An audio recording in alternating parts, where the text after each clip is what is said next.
है उस पर गौर फरमाइए। ये रिपोर्ट दोस्तों सबसे बड़ी बात नेशनल इंटेलिजेंस काउंसिल के आकलन पर आधारित है और ये आकलन अपने आप में क्या कहता है इस पर आपको गौर करना पड़ेगा। इसमें कहा गया है कि अगर अमेरिका बड़े पैमाने पर सैन्य अभियान भी चलाए तब भी ईरान की इस्लामिक रिपब्लिक सरकार गिरने की संभावना बहुत कम है। अमेरिकी खुफिया एजेंसीज को शक है कि युद्ध के बाद भी ईरान का विपक्ष सत्ता नहीं संभाल पाएगा और उसके लिए कई कारण जतलाए गए। नंबर 1, वहां का जो पूरा सत्ता का समीकरण वो इतना पेचीदा, इतना मजबूत है कि वहां की सत्ता को बेदखल करना नामुमकिन है।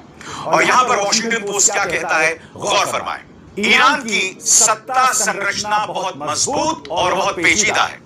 नंबर 1, ईरानी revolutionary guard corps. Number 2, Basij militia. Number 3, धार्मिक नेटवर्क। नंबर 4, सुरक्षा एजेंसीज।